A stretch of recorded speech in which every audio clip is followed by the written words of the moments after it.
흡수하는 정신 16장 발달과 모방. 앞장 끝부분에서 살핀 아이는 1살 반이었다. 이 연령이 관심의 초점을 받으며 교육에서 가장 중요한 시기로 여겨지고 있다. 이 시기가 매우 중요하다는 말이 이상하게 들릴지도 모르겠다.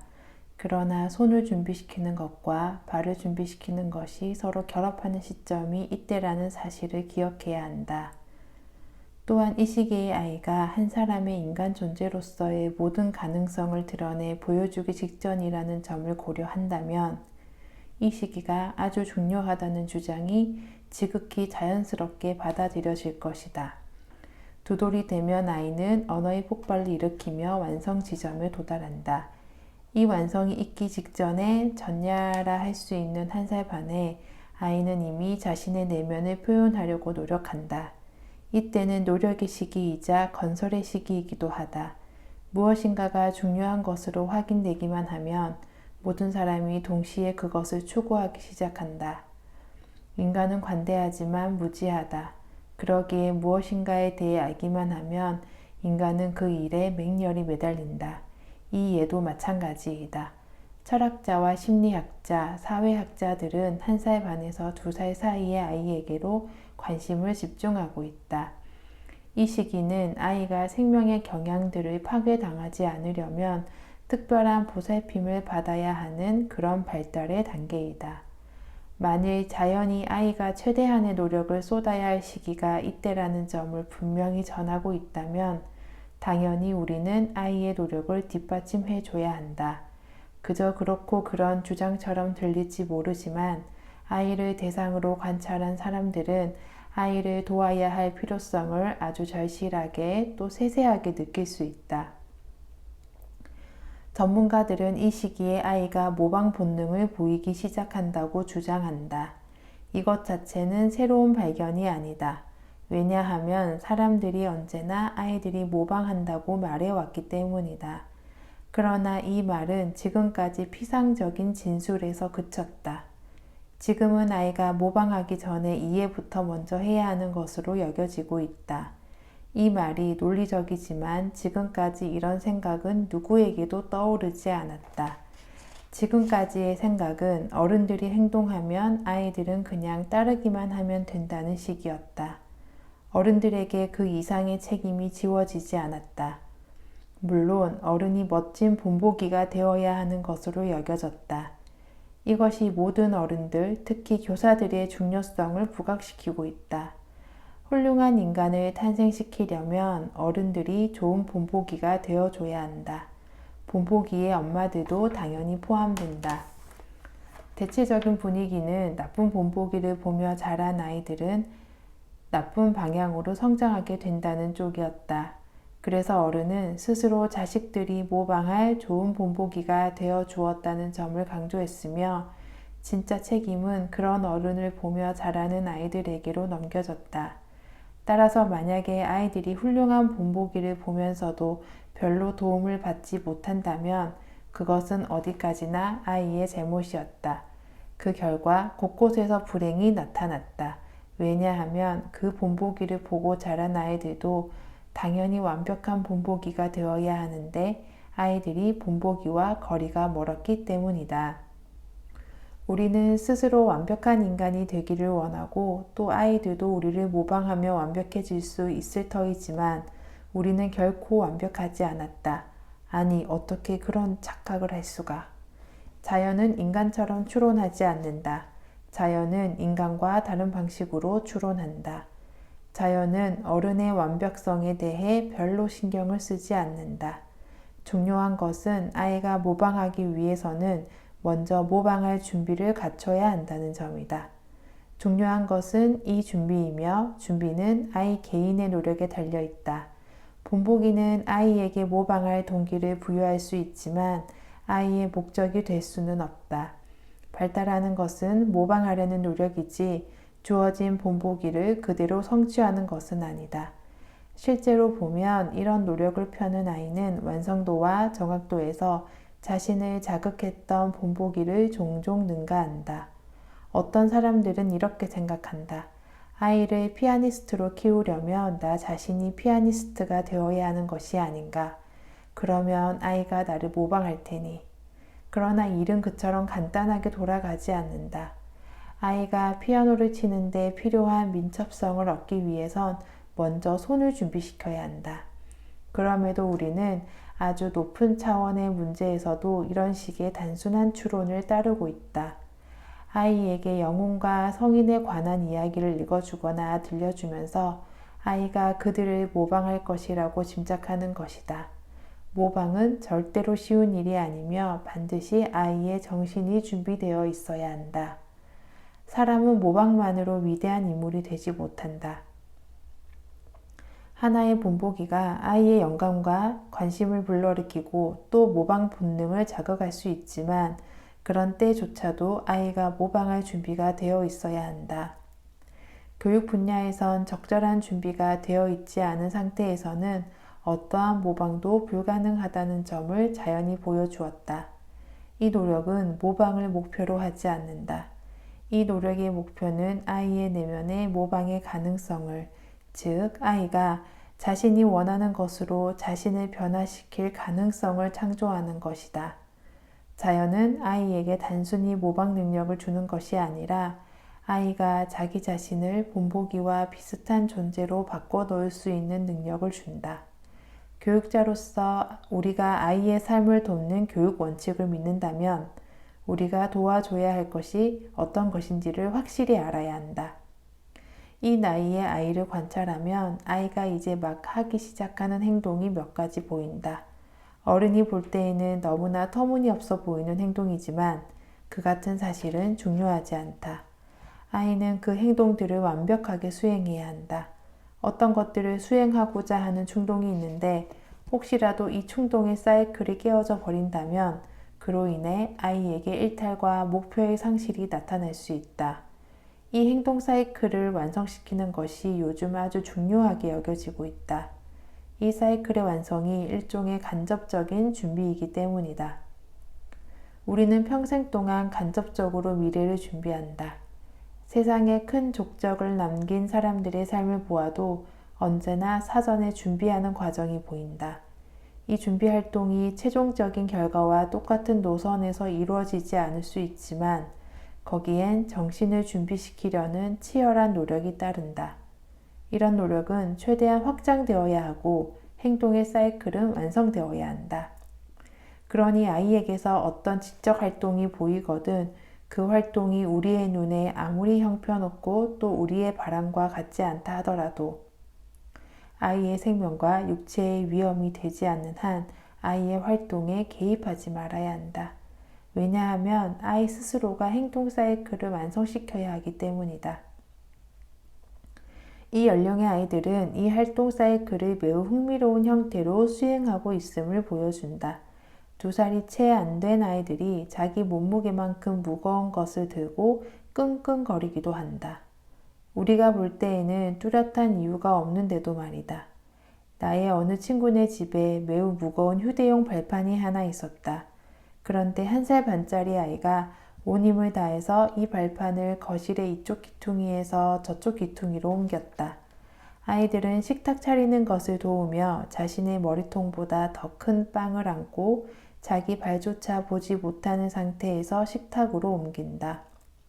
아이들은 물건을 이쪽에서 저쪽으로 다시 저쪽에서 이쪽으로 옮기는 행위를 지쳐나가 떨어질 때까지 한다.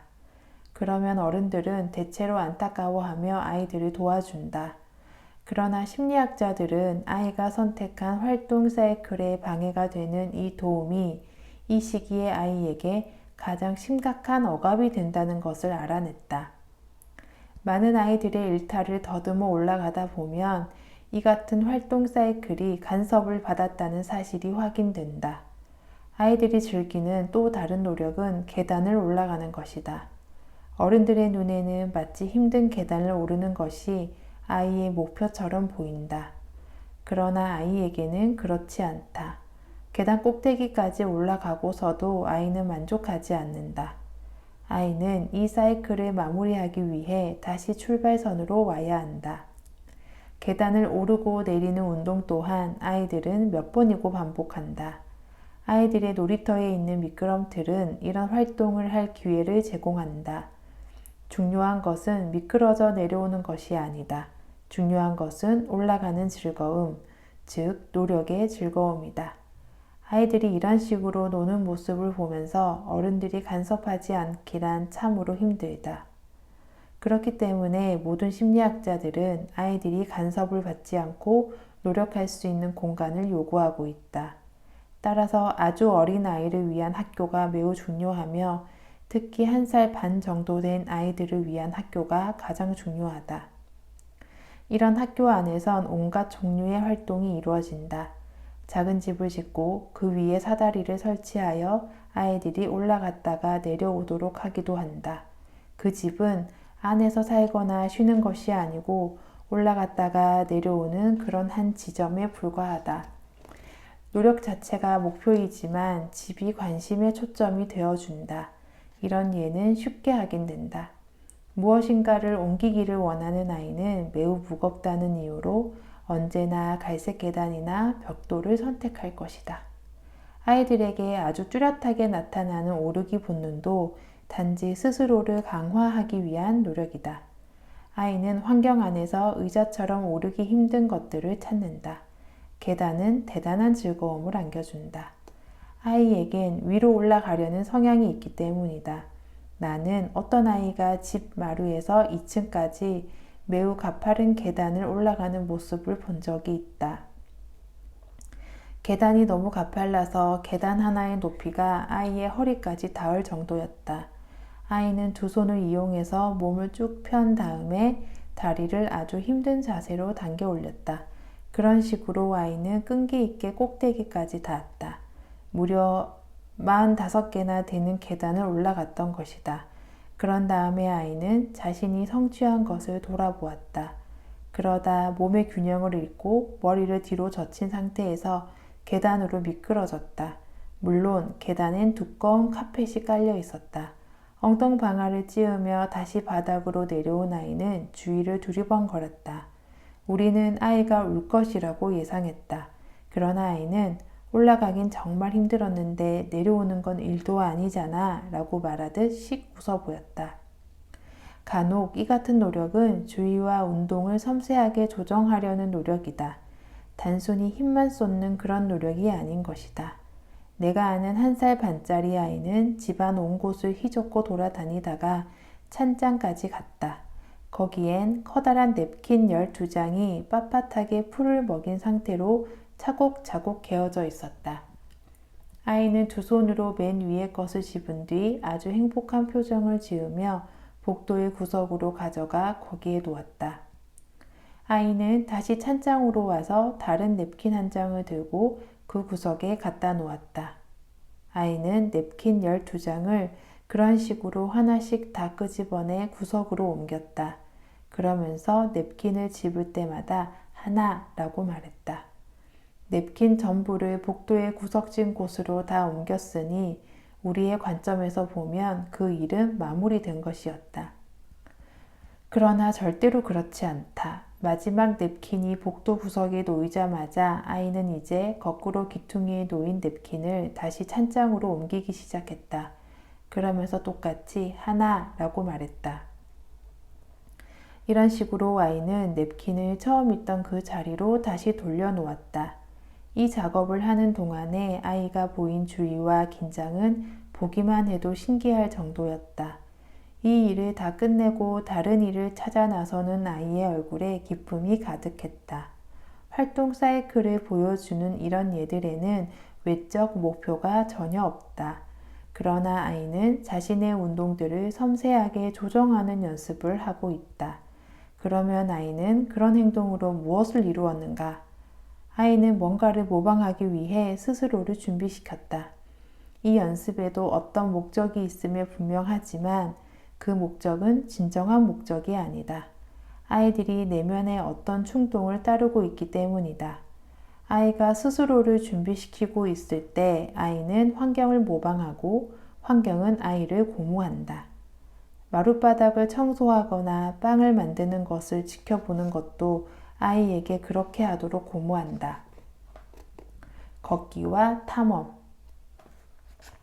대부분의 심리학자들이 고려 대상으로 여기지 않는 2살짜리 아이와 이 아이의 걷기 욕구에 대해 생각해보자.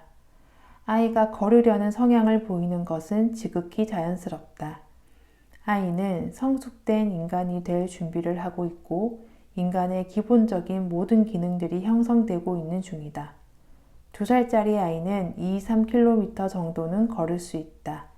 오르기를 좋아하는 아이라면 걷기를 특히 더 좋아할 수 있다. 걷기의 경우에 오히려 힘든 곳이 아이의 흥미를 유발한다. 걷기가 아이에게 어떤 의미를 지니는지를 알아야 한다. 어른의 생각과 크게 다르다.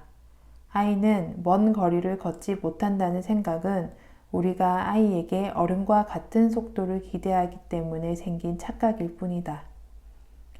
우리가 말을 타지 않고 말과 함께 걷는다고 생각해보라. 우리가 말과 보조를 맞추다 지치면 말이 뭐가 걱정인가요? 당신이 내 등에 올라타면 우리 둘 다 목적지에 쉽게 갈 수 있는데요? 라고 말할 것이다. 아이는 거기에 도착하길 바라지 않는다. 아이는 그냥 걷기를 원한다. 그러나 아이의 다리는 어른의 다리에 비해 턱없이 짧고 또 자신의 신체 크기에 비해서도 짧다. 그렇기 때문에 아이가 어른을 따르도록 해서는 안 된다. 어른이 아이의 뒤를 따라야 한다. 어른이 아이를 따라야 할 필요성은 바로 여기서 아주 명쾌하게 드러나지만 그것이 모든 분야에서 이루어지는 아이 교육에 두루 통하는 규칙이라는 사실을 우리는 반드시 기억해야 한다. 아이는 나름의 성장 법칙을 갖고 있다. 만일 아이의 성장을 돕기를 원한다면 우리는 아이에게 어른의 속도를 강요할 것이 아니라 아이의 뒤를 따라야 한다. 아이는 2다리뿐만 아니라 2눈으로도 걷는다. 아이가 길을 따라 걷도록 만드는 것은 바로 환경 안에 있는 재미있는 요소들이다. 아이는 걷다가 염소가 풀을 뜯는 모습을 지켜본다. 아이는 재미있어 하면서 그 자리에 앉아서 염소를 유심히 살핀다. 그러다 자리를 털고 일어나 조금 더 걷는다. 이번에는 한 송이 꽃이 눈에 들어온다. 그러면 아이는 다시 꽃나무 옆에 앉아서 향기를 맡아본다. 그러다 어떤 나무를 발견하고는 거기까지 걸어가서 나무를 4대바퀴 돌다가 거기에 앉아 또 유심히 관찰한다. 이런 식으로 아이는 몇 킬로미터를 걷는다. 그것은 휴식의 시간임과 동시에 흥미로운 정보를 많이 접하는 시간이기도 하다. 만일 그 길에 큰 바위 같은 넘기 힘든 무엇인가가 있으면 그것이 오히려 아이에겐 행복의 절정이다.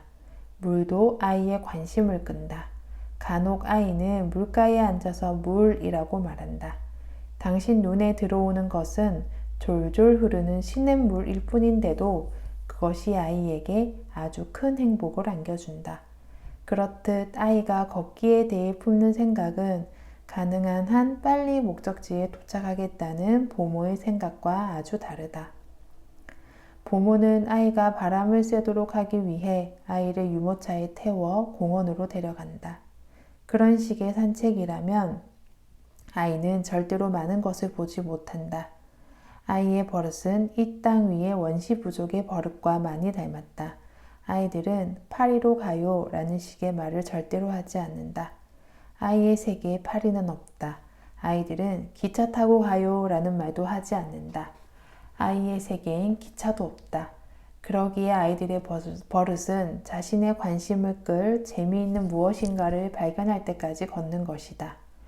땔감을 얻을 수 있는 숲도 좋고 씨앗을 뿌릴 수 있는 밭도 좋다.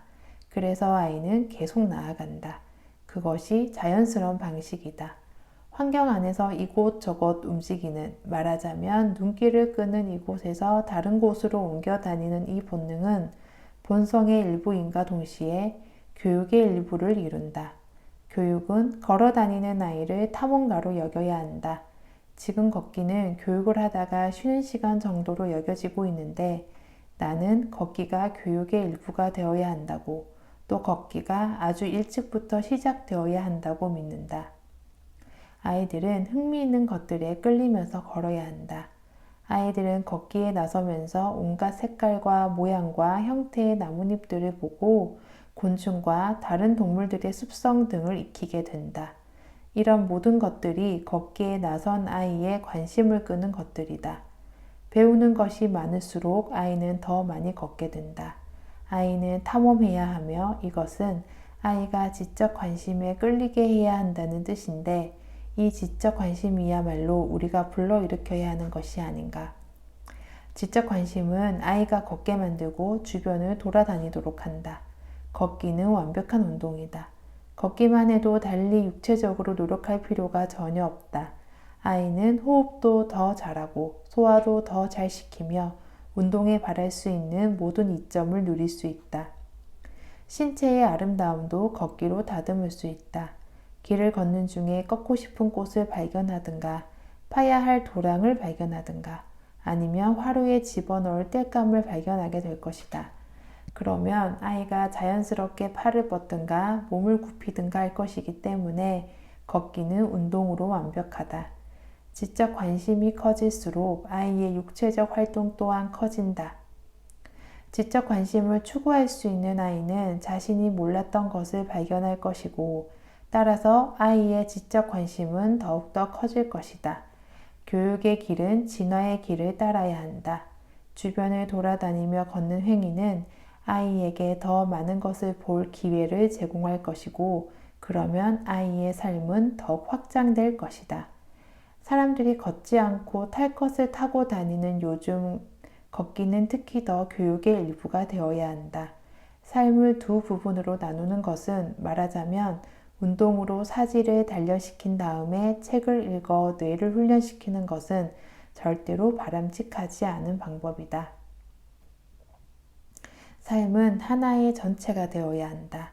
아이가 발달의 계획과 법칙에 따라서 스스로를 건설해야 하는 초기 단계엔 특히 더 그래야 한다.